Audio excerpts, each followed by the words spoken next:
Good morning, everybody, and welcome to Cincinnati Song Initiative's very first Coffee Convos installment.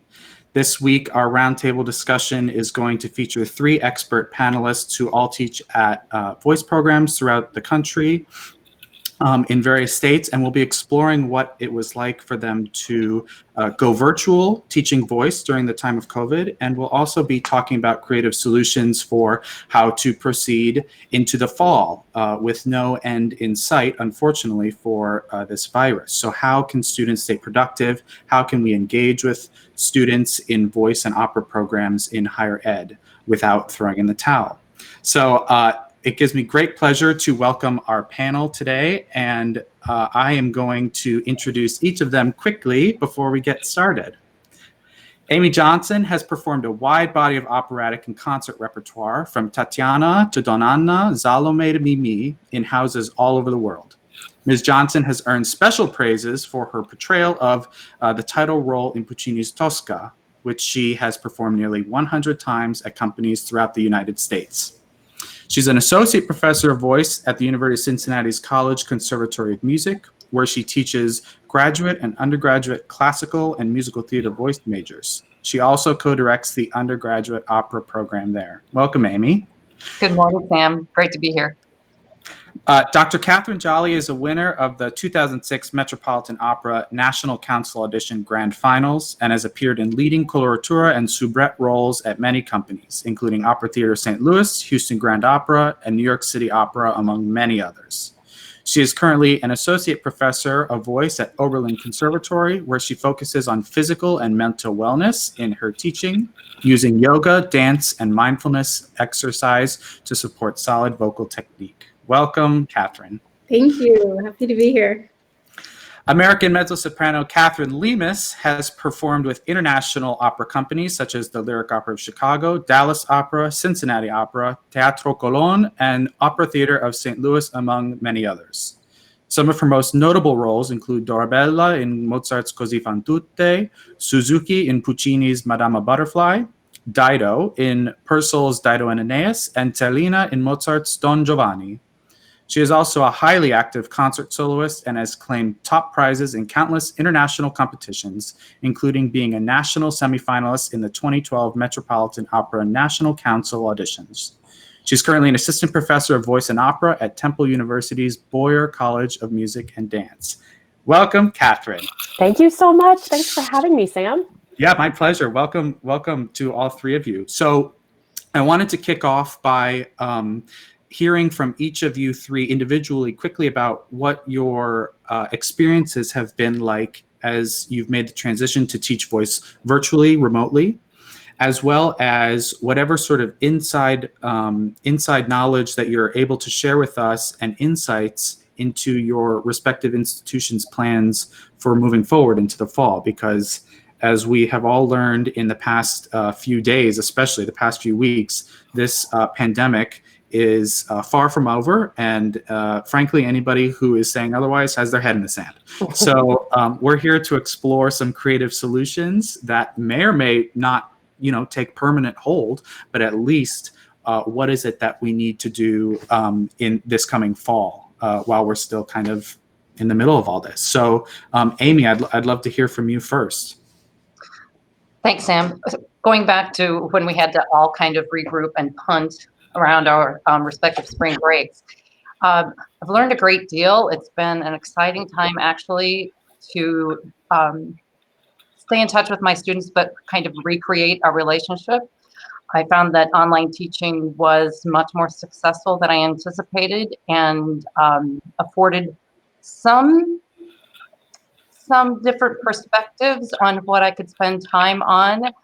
Maybe one of the greatest silver lining is nobody was knocking on my door every 5 or 10 minutes, so the time was spent very effectively. Yeah.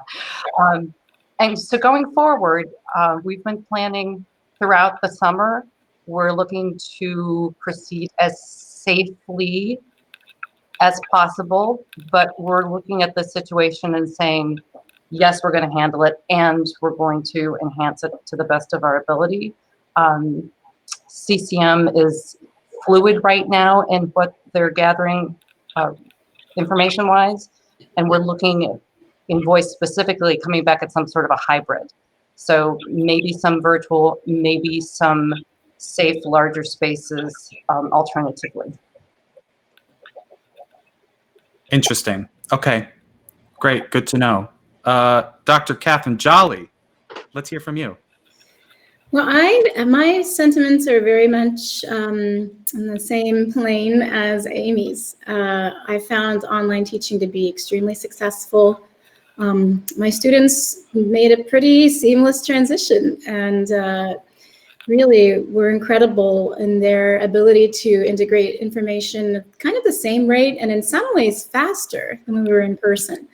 I think many of them have pretty good situations at home, and so I think having the support of their families during this hard time actually allowed them to be even more focused on their vocal studies, and so that was wonderful.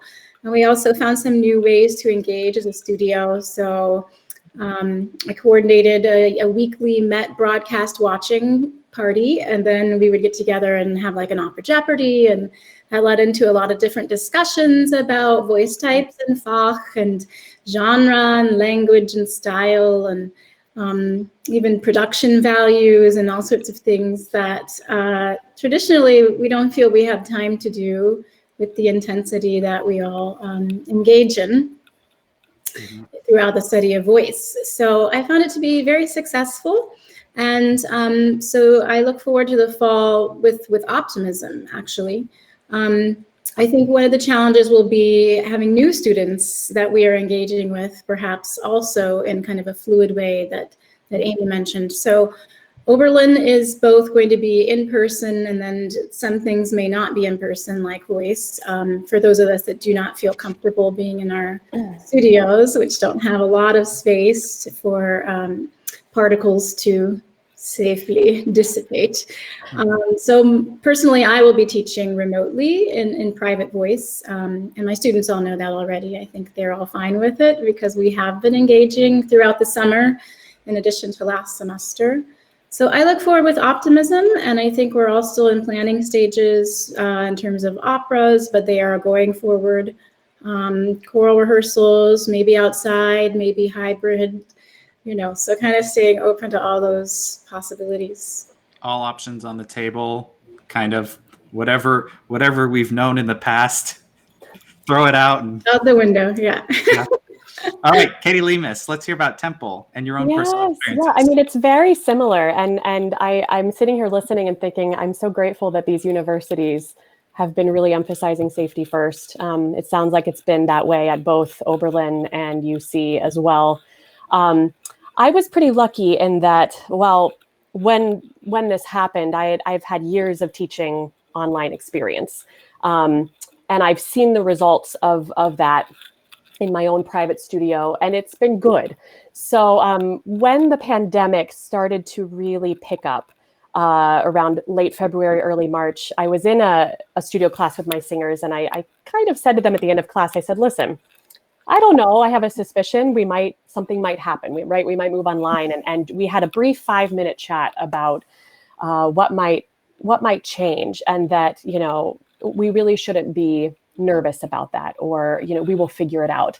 So just like Amy and Katherine stated, the students were amazing. They were creative, they were adaptable. In my own studio, we did have some scheduling and technical hurdles to cross together. I have some students who have many siblings, for example, so they were suddenly at home with their parents working online with all these siblings trying to figure out, when am I going to sing very loudly?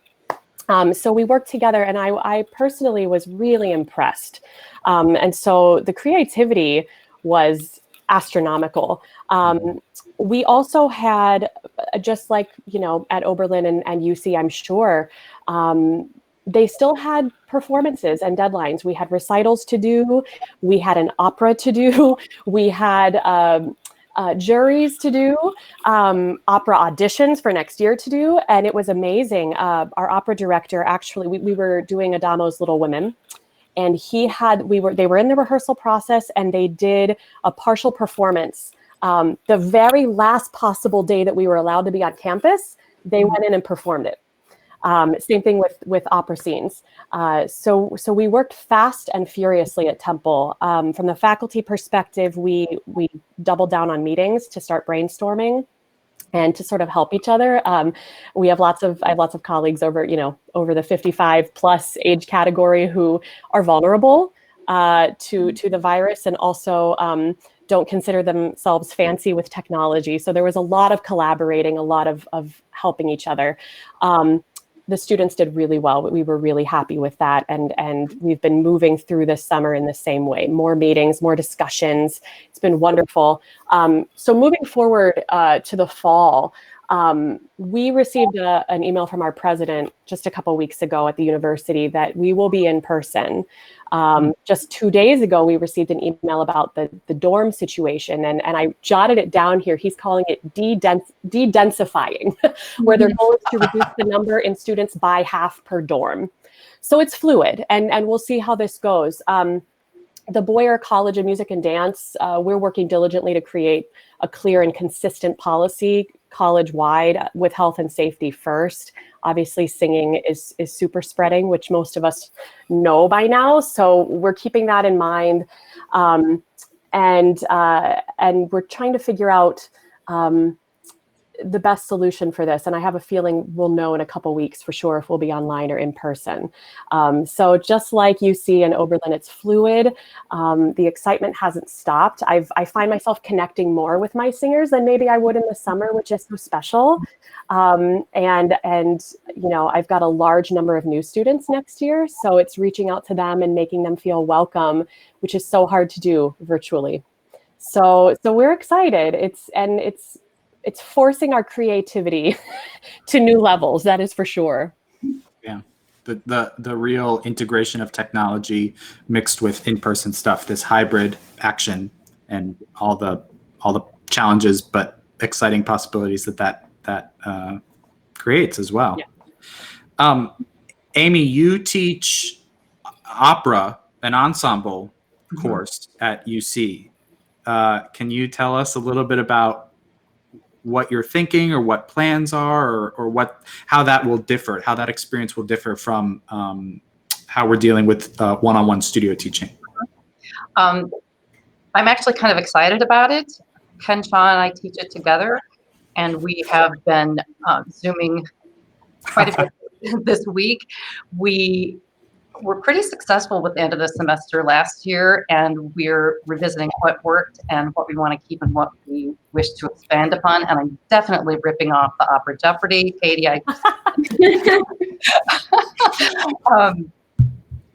So we're going to focus on a little bit of kind of the end game skills, as I think of it, as we've all been professional singers.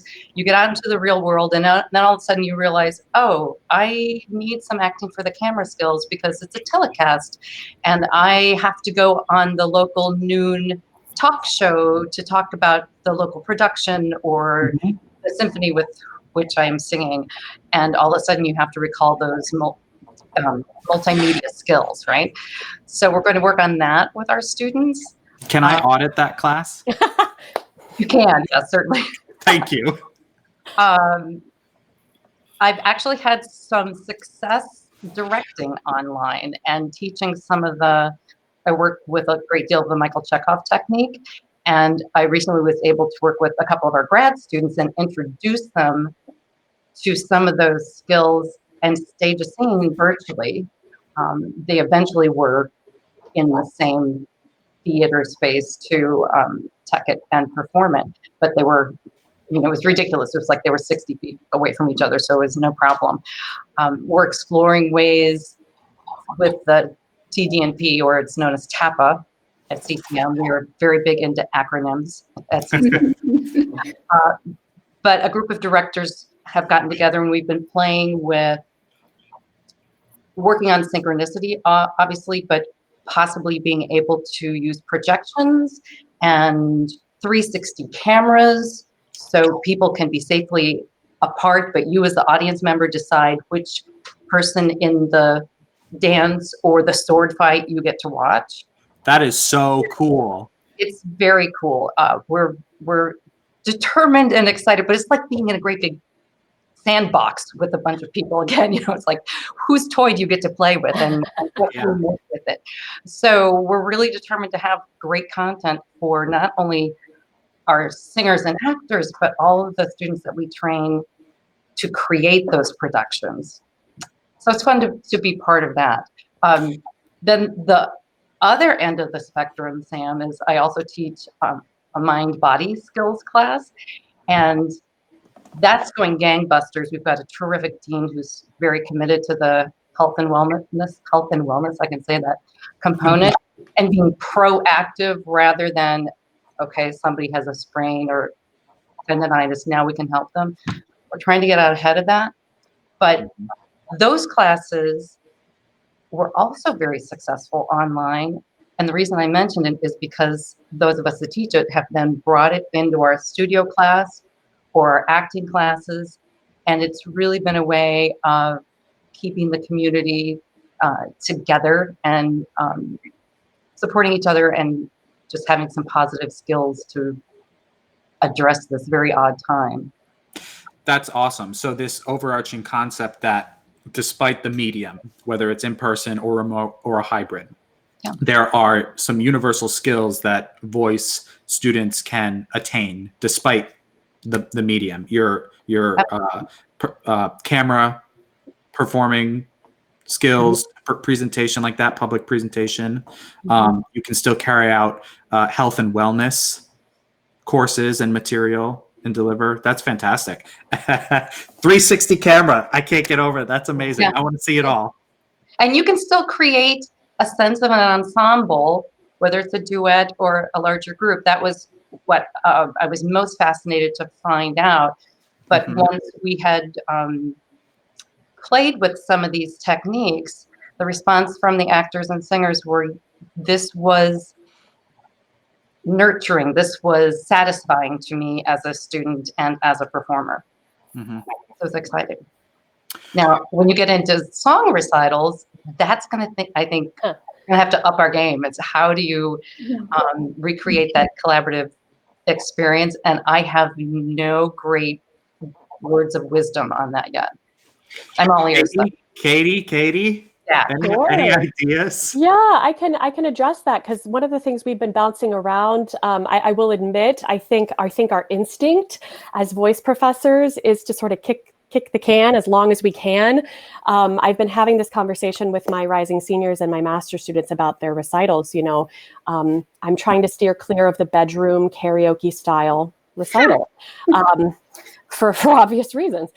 So one of the things that we're talking with our administration about is and we are in the yellow phase in Philadelphia. So we are very much masks, social distancing, hand washing, self-health regulation. I've been chatting with my students about their preference. We probably by the end of the semester, I don't have a crystal ball, but very likely they could do a live stream performance in one of our performance spaces to an empty hall. And maybe that gets them a step closer to the real feeling of being on stage. We separate the piano and singer, maybe opposite sides of the stage, and you live stream it. Or we wait until the spring and we see. One of the things we have toyed around with at Temple is an academic heavy fall semester and a performance heavy spring semester. It seems like it might require moving mountains to do that, but I think, we consider it because we want what is best for these students. Making such a big part of what we do is collaborating, and we can sit here and talk about how academics, the quality will be great. I have no doubt that these professors are moving mountains to make their courses incredible online. But the collaborating part is really hard. That's the heart and soul for a lot of people. So we're thinking about this, can we do both of our opera productions in the spring? Could our fall production be a semi-staged to cut the time frame in half and then do a fully staged? Can we kick these recitals into the spring? Do we have enough time for that? I've seen some creative opera companies doing these performances where they take the trucks, right? And then there's like a trailer on the truck with the piano, and the singer. And we're, talking about these things and saying, how can we make this as as collaborative as possible. So, I don't think there's an answer yet, but I'm at the point where I'm gauging my own students individually as far as what they want deep down. Would they rather wait so they have an audience? Do they care if it's in their bedroom with a karaoke track? Trying to figure that out. I think it's worth exploring all the creative ways that might push how the song recital is delivered. But I think it's worth exploring all these avenues so that it doesn't just end up, because what if I'll finish the thought, so that it doesn't just end up as bedroom recordings, which might be fine in the current, while we're still figuring this out. But what if we want to change forever, or at least add options for how song recitals can be delivered and distributed? So in that case, I think it's really worth exploring how we can rethink professionally delivering them, arts on trucks. Yeah. Dr. Jolly. So Oberlin is exploring some of the same options we've talked about, having singer and piano in the largest hall, very separated, which oftentimes is the way we record, depending on if you're recording in a concert hall, which I had the experience with in the last year and a half, and it was very odd in the beginning, because we used to be able to see each other, and that elastic connection, and getting used to recording like behind your pianist, way over here, and in socks. But anyway, we're looking at that option. Oberlin's also exploring low latency classrooms, like one next to the other, and these are classrooms that are kind of designed for chamber music. So they have a pretty good acoustic, pretty good design. And so we could have a singer in one, a pianist in another, and a coach or a teacher in a third. And it's almost like there would be no time delay. So they're looking into that possibility, both for coachings, rehearsals, perhaps lessons. Right now, I think they have 4 ready to go, and they're going to try to get like 4 more. Now, obviously, they're going to be a huge demand by everybody in every department, right? Every performance department. But I think that's a promising possibility. I know I'm thinking about it for myself too. You look ahead at these gigs next year and you think, is that symphony gig really going to still go ahead? Are they going to build me a little plexiglass cube? Like, how's this all going to work?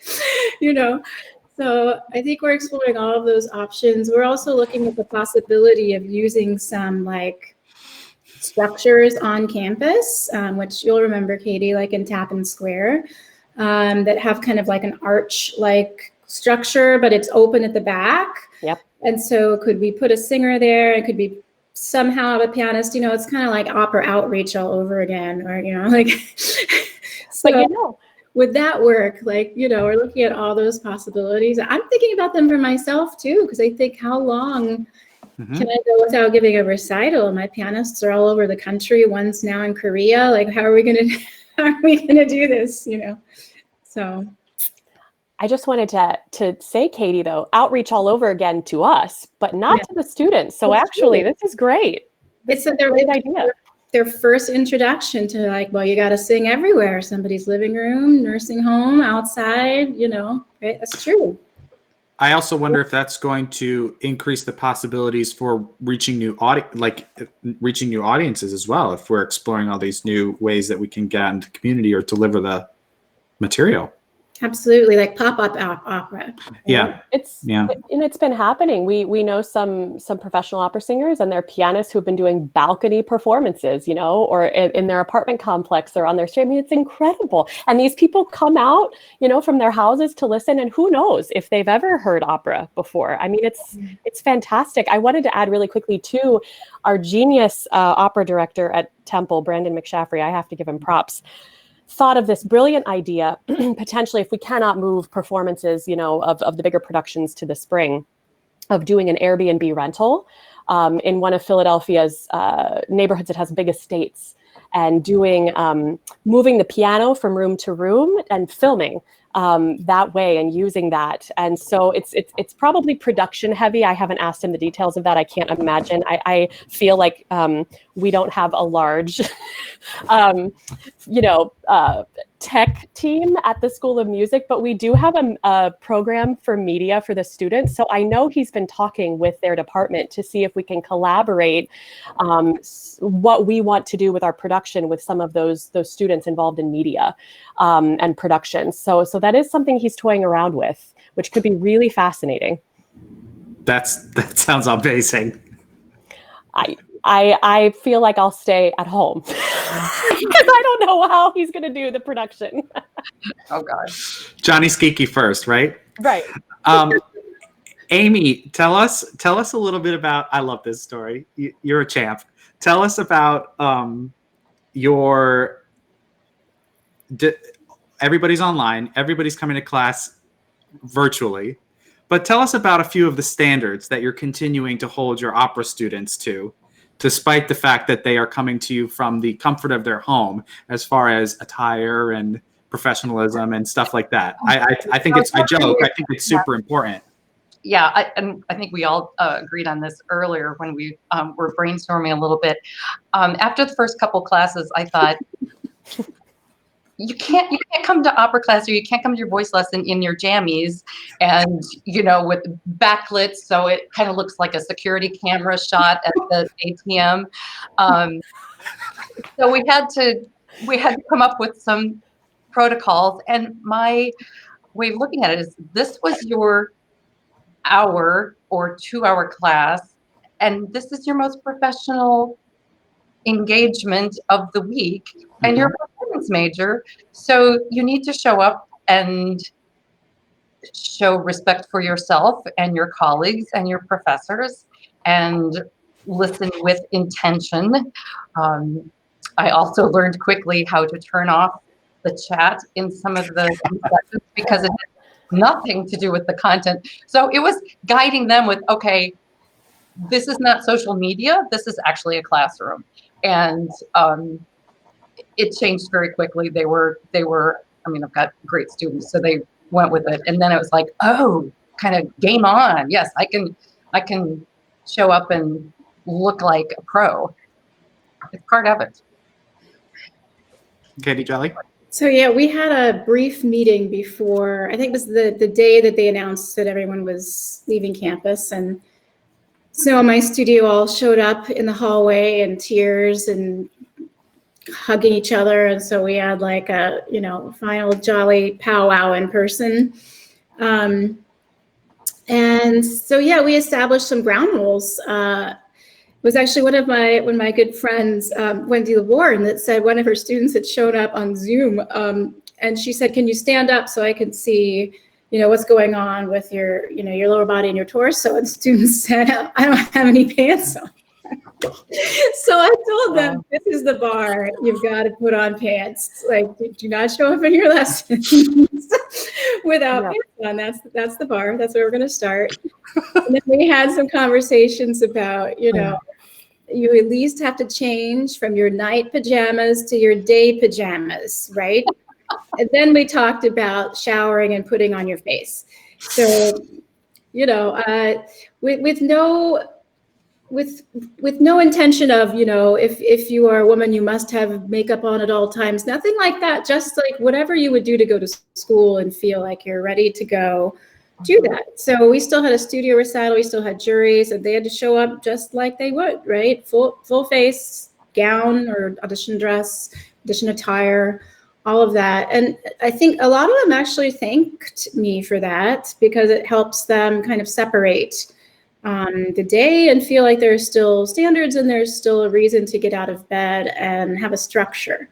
So we talked a lot about structure, just trying to structure your day. We're still talking about it this summer. It's more challenging without a full class schedule. So for most of them, I recommended, we do a lot of mindful work. That's one of the classes I teach here is movement for singers, and half of it is mindfulness and half of it is movement. And so I've suggested to all of my singers that they get up and they meditate before they check Instagram, Snapchat, New York Times, anything that's going to saturate them with what's happening in the world. They start out with meditation and they vocalize early if they can, so that they're starting the day as a singer. And then they do the same thing at the end of the day, a little mindfulness work and some intentions for their next day, so that they end the day as a singer. And then you find times in the middle of the day to do the other things you need to do, or kind of limit your time on social media or on the news so that you're not just saturated, because I think we have to have some joy to keep singing. So, to try to find that balance between staying informed and not just burying your head in the sand, as you mentioned earlier, Sam. It's true. Go ahead, Katie. Yeah, I was just going to add and say absolutely. And it's so hard when you're in this strange environment of a pandemic where your window to the world is the news and social media. I mean, it's really challenging. I don't want to say I let standards go out the window. I didn't, but I did not pay much attention for the remainder of the semester to the students' attire.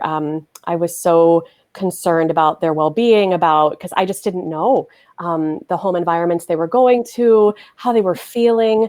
And I learned some lessons. So similar to Amy, I had a good one where we were having a few studio classes in a row where I had one cooking in her kitchen and I didn't quite know what to say, so I didn't.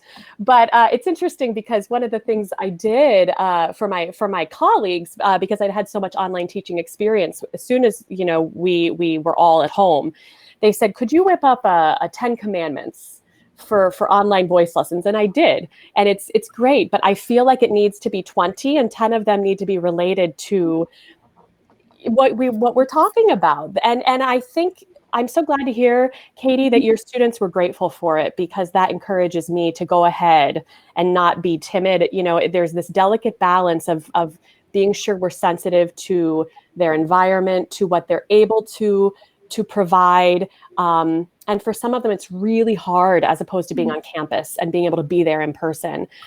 So that's encouraging to me. And I think I'm going to look at those 10 commandments and have a nice chat. And like I said, I have a lot of newbies coming this year, so I really don't know where they're coming from or what their situations will be. So I'm encouraged to hear this, and figuring that out is it's important. I think exactly, Katie, it's an important balance. And as long as this remains somewhat mainstream of operating in this way, it'll probably be important to figure out how to get a read on individual students' situations, home lives, especially in terms of when it comes to things that include expenditures in terms of equipment and stuff, but also just the general atmosphere, and get a read on that with each student. But at the same time, is there some basic ground rules that we can establish and this can, differ from voice studio to voice studio, but just some general stuff that would not cost most anybody anything to live up to. That's right. And not just with attire, and how we dress ourselves and all of that, but even I've noticed, and I don't know if Amy and Katie experience this as well, even this summer with some of them having lessons with me, some of them are holding back with their singing because they know that their parents are in another room on a work call, or this, and it's impacting their singing. And I notice we'll be warming up and they'll look to the side like they're just checking, am I being too loud? My brother's still in school. So figuring out the schedule, and it may be very atypical if we're online in the fall, right? There might be some evening lessons, some weekend lessons, we just have to be so flexible for that. One of the things that I would really love to hear Amy and Katie's input on that I'm toying around with is my studio class. I'm thinking about an asynchronous studio class. So instead of meeting, 3:30s on Tuesdays, assigning performance dates for each of them where they have time to create their own performance video when it's best for them, and submitting it. And then on the other side of things, getting their colleagues to sort of begin to listen critically and offer feedback, which is not something I've really done much of. So I'm thinking about this and processing it and wondering if it would be more beneficial to the whole group rather than forcing them to meet at the same weekly time, which might be challenging. I don't, what do you ladies think about that? I would consider doing a combination. I'm fortunate enough to share my studio class with Kathryn Leemhuis, and wow, am I grateful for that, because I just enjoy watching her teach, and then we can bounce ideas off of each other, and we work with each other's students. And I think our students really enjoyed coming together as a group virtually. We didn't get people up singing the last half of the semester, which I think we would this fall. But I like the idea of them submitting and then maybe watching as a group. And if somebody couldn't participate during that time period for whatever reason, they could, send something in or post it. Yeah. We also took the opportunity to address professional aspects of how you set a trajectory for performances. We worked with some of the chapters from Powerful Performance by Alma Thomas, and the idea that it's not a coincidence that somebody nails a performance or gets hired over and over, and you need to set the groundwork for that, just like you do with singing your scales every day. So it was an opportunity, but it does need to be, I want to get them up on their feet more. But I think they miss the time together if it's completely Yeah. the same. So it could be a combination of the two. It could be meeting for studio classes maybe every other week if it's difficult for some. Yeah, I like that idea. So we did do some of the video submission and then talk about it together this spring, because I found that singing live as a group, I taught via FaceTime with almost all of my students because it was there was less lag in time. But then we use Zoom for studio class. We have one student this past semester that doesn't have an Apple device. And Zoom, when you have a lot of people trying to sing live, I find there's even more delay. So we're looking at a bunch of different platforms this fall, and I'm hoping we'll get rid of that. So instead of having live performance, we had video. Everyone sent in a video every week. We didn't discuss it every week, but we did periodically. And there was the same thing with our studio recital, and everyone submitted the videos. It was made into an iMovie, and then we could all talk about that, just like we would have had a post-studio recital digestion, studio class after, like we would have done that anyway. So we did do that. So I think we'll do some of that. I'm hoping to have more live singing too, Amy. I just know that it was odd this spring with delays in time. So I'm hoping all the new platforms Oberlin is looking at will make that more successful. And I think that all of our students are going to be back in the dorms. They're also dedensifying. So they're splitting up the college between 3 semesters. The conservatory will still be fall and spring, and we're getting rid of the traditional winter term. So everyone will go away after Thanksgiving. They'll come back very beginning of January. And they're doing that to preserve the hope that summer festivals will still be happening again next year, and that allows conservatory students to still take part of it. But they'll each have their own single dorm rooms. So they'll either be, in their dorm or in a practice room. They're trying to do individual practice rooms. I'm not sure how all that's going to work, but that's what they're trying to do. So I don't know how that will work too if students are singing from their dorm rooms for studio class. I don't know how any of that's going to work yet, but I am too hoping we have more live. That's what we really missed that, right? Mm-hmm. Yeah. And it's so beneficial to hear your student in a large hall. Yes. That's what I really miss. And so I'm hoping that our hybrid system will be accepted where we can be on campus in one of our performance spaces every now and then with our singers. We're still working it out. I say they. Thank goodness it's not on me. I think our goal is going to be only having about 1/3 of capacity on campus at any one time at CCM. So that's going to be a lot of dancing around. I want to go back to one thing regarding the videos that we talk about silver linings, especially with my students that were doing many competitions and auditions for summer programs when we thought they were still maybe going to happen. We spent a lot of time reviewing their videos, and they thanked me for that. They said, as much as I hate doing it, I need to video myself as I practice, as I prepare an audition, because then they actually see the things that, when we say you have platypus hands, and then they see it in the video and they go, oh my gosh.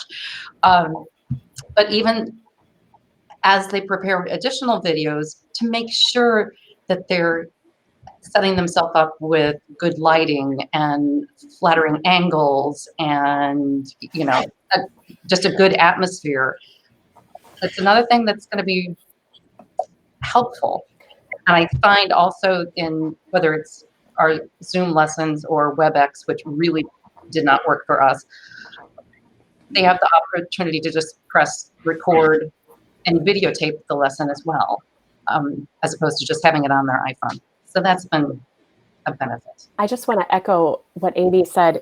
You are absolutely right. And I'm sitting here thinking, it really is about reframing the mindset about the videos, is that it really should not be, oh, shoot, this is how it has to be this year. Because creating your videos as an opera singer is an art form. I mean, it really is. And it takes so much time and experience. This is a huge benefit for them. And it really reflects the landscape of the classical singing world right now, that this is what the professionals are doing. They're creating these incredible production videos from their various homes. I'm thinking of the Kathy Kelly, Jamie Barton, and Ryan McKinney video, the Wagner video, which was just incredible. Learning those skills is going to serve them for years. It's so important. And so I really think it's a benefit that we have the time to devote to this that we normally wouldn't have. I love live performances. I want to be live so desperately, but I really think it's a positive, just like you're describing. Yeah, I agree. And Kathy's a genius, and she's already offered. She said, well, do you want me to do a Zoom session with your students talking about how to work with the collaborative pianist, asynchronistically and how to do some of these things? And it's like, yes, you do not have to twist my arm. Yes, you may come in and do that. Genius. I also think one benefit is that this is going to allow for more accessibility for a lot of singers. So singers that, might take them years to be able to have a manager hear them, or, people that are getting close to kind of launching their careers. If the videos are done well and everyone's singing well, it actually allows for more job possibilities in the future, I think. And I think that's really exciting, because I know there are some companies that are doing only video submissions. Yes. Most of them will be for the next couple seasons. But I also think some of them are open to keeping video submissions for those that may not be able to afford to travel for certain auditions. And that's going to be a wonderful kind of new option, I think, for our field. So I think you're right. Yeah, it's happening. I think a couple of the big ones, the big year-long programs already have put online that they'll take video submissions starting in August. So they've got to get really good at it really fast. Yeah, Katie Leemhuis, I know how passionately you feel about the fact that teachers across the country have there's a wealth of possibility for productivity to remain high and for new skills to be acquired, and for those taking the decision rather lightly as to whether they should just throw in the towel for the year in terms of returning to school or not. It's one situation if there's health concerns underlying or geographical concerns. But if it's just a matter of, am I going to pick up and go back to college in the fall? Yeah. It's challenging. And this really boils down to the individual. I am an optimist. I know that. I married a pessimist, thank God. So we balance each other out so well. But for a long stretch, right, there were these articles pouring. And how, maybe a better way of asking this is, how can we not be pessimistic, right? When we know that these opera companies are letting singers know week by week, month by month, your contract is not happening. I mean, it's very disheartening.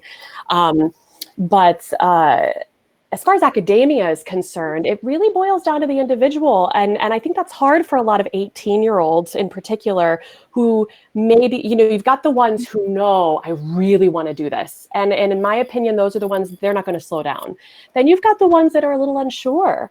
And you've got parents who are concerned, right? Do I want to send my children off to a campus when we don't know what's going on? And that decision should be made, with those families. But I don't know. In my optimistic world, I really think that when the pandemic starts to relax a little bit, that things are going to pick up, and it's going to be just as competitive as it has been.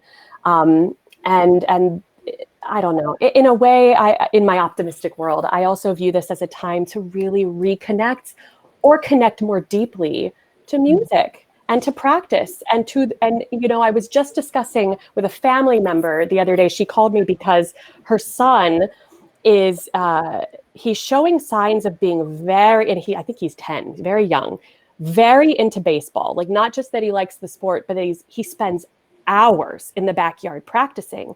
And we were talking about this, and I said, that's something, right? Because as musicians, we want that end result, but it's all about the work that we're putting in and the work that we're doing over these years, every day, every week, every month, and reconnecting and finding that passion, perhaps for an 18-year-old for the first time.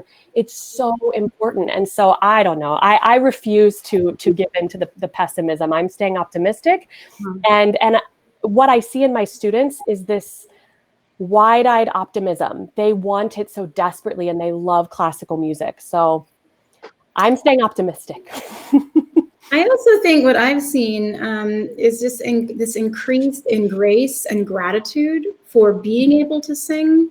And I think that is something that if one can start to engage with young, that stays with you throughout your career. So that what I saw in my students was not just I have a lesson and I have theory and I have this and I have that, but like, my lesson is today. Like, just this gratitude for being able to sing. And we've talked about that a lot. Like, every day you wake up and you're healthy enough to engage with your art is such a blessing.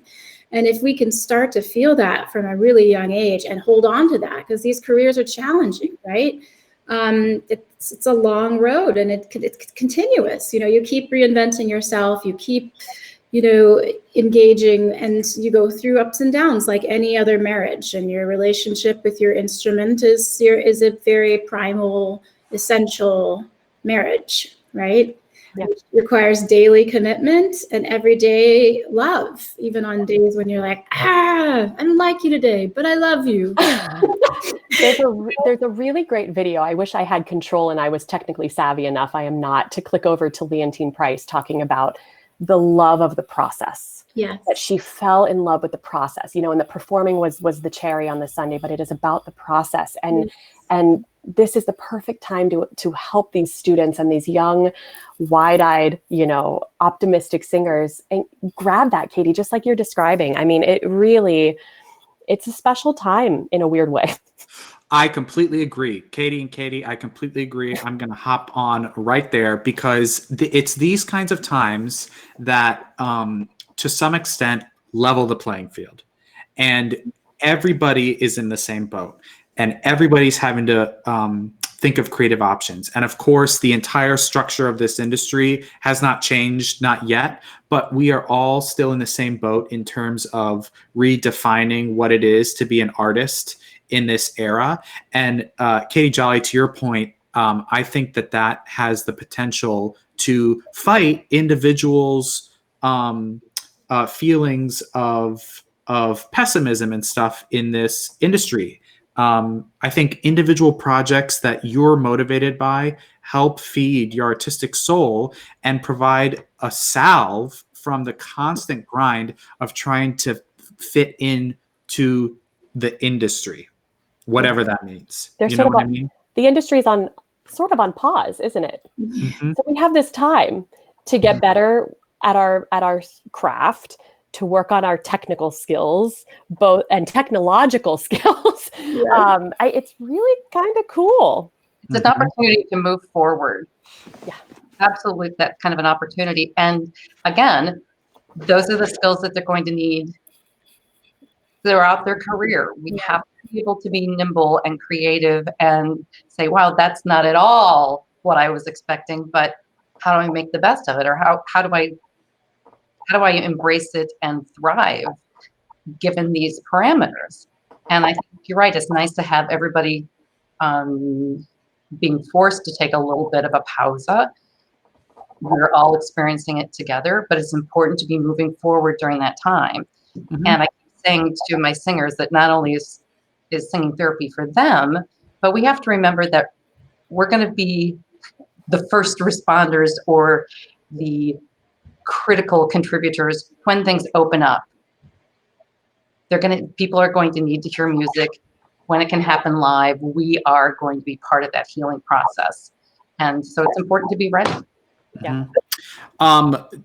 Judith Cloud, hey Judith, who just announced her own retirement, congratulations, is shooting out this idea.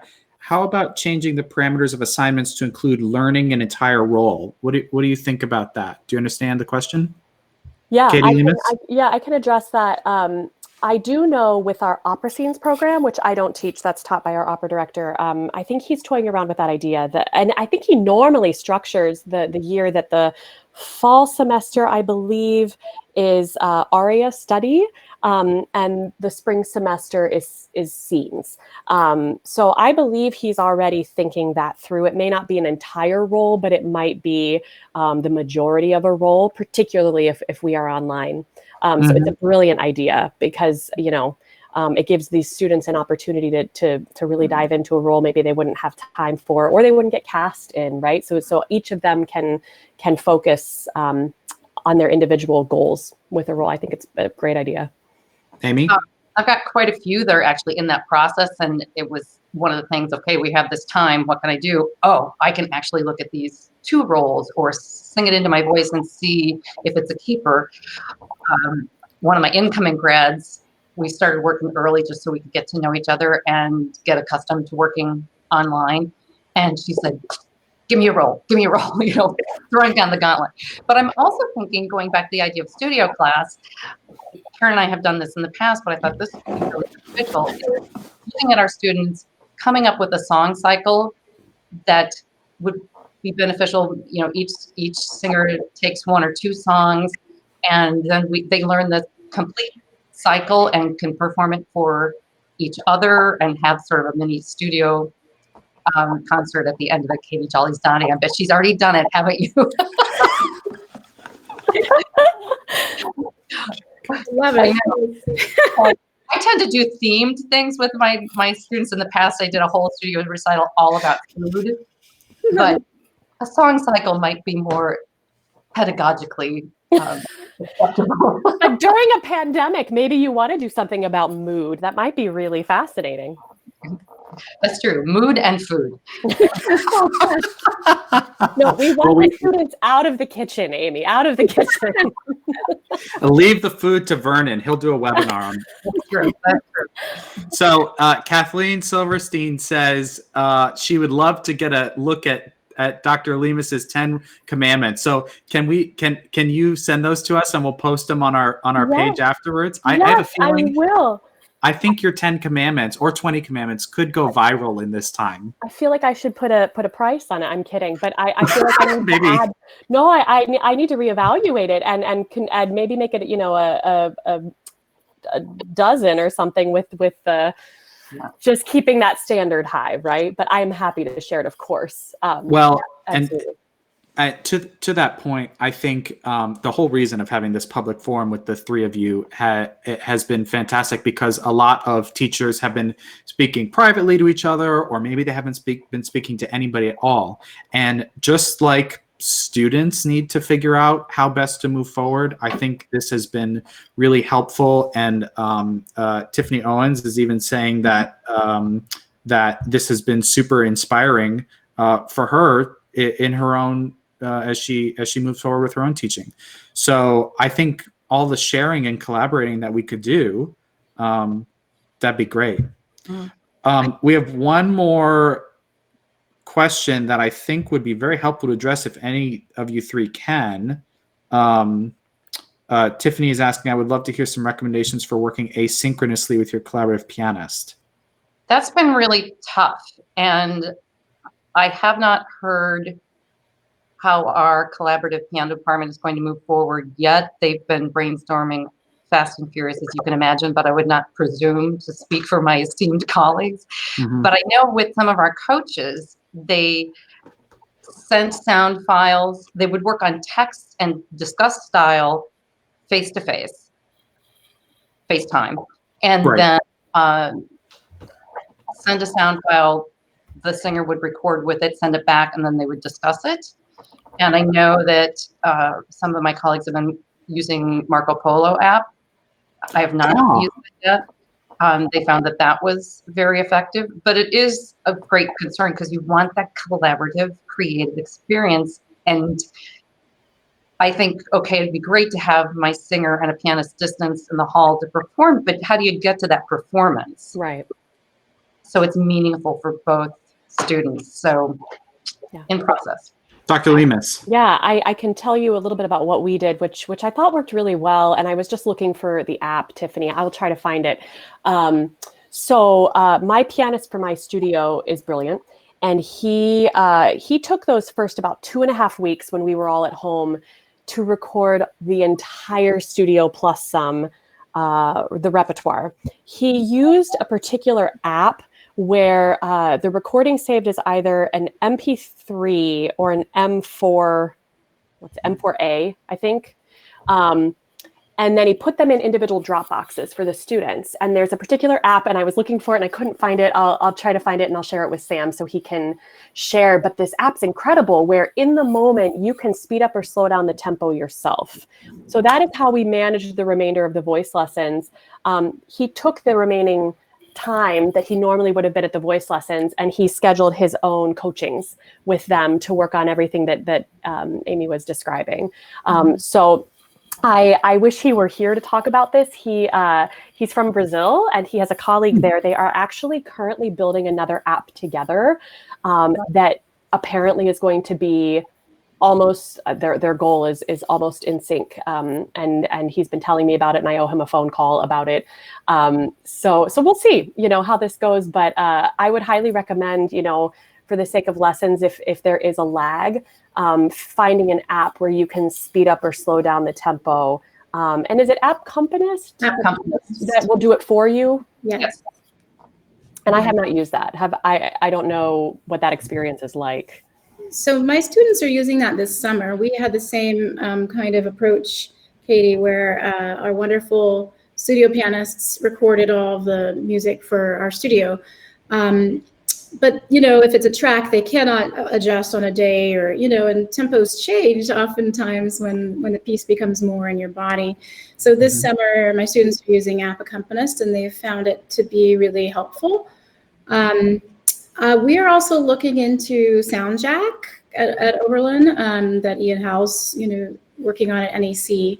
So I'm really hopeful that will allow for real-time collaboration, not just for my students, but actually for myself with the pianists that I work with that are not in the Ohio area. So TBD, but that's the hope, that we'll get it, at a speed where one can be in Virginia and one can be Ohio or, California and Wisconsin, and we can make music at the same time. So I know one of my colleagues noted that in his lessons, if you were plugged in with an Ethernet cable, it's a little bit better. That's true. I haven't tried it. Yeah. Well, we are approaching the top of the hour and my coffee mug is empty. So that means that we either have to go brew another pot or we'd better call it where we are. So thank you to Amy Johnson, Katherine Jolly, and Kathryn Leemhuis. This has been a really enlightening conversation and a look into private teaching, private voice teaching, institutional higher ed voice teaching. Thank you for sharing your strategies and your thoughts. And I hope that this was helpful for all our viewers as we keep moving forward through this pandemic. I think a lot of the themes that we can take away from this is that there are myriad ways that artists and students of voice and collaborative piano can remain productive, work on professional skills that don't really matter whether we're in virtual formats or in person. And we're presented with the beautiful blank canvas of really innovating what it is that we do, which can in some ways act as a great equalizer, or at least a great reset, and open up some serious new windows. So thank you all three for your insights and your ideas. This was great. Thank you so much, Sam. Yeah. Thank you, Sam. Our pleasure. We just want to keep the dialogue going. So thank you all. Thanks, everybody. We'll let you know when the next roundtable discussion gets planned. And until then, ciao. Bye, everybody. Ciao.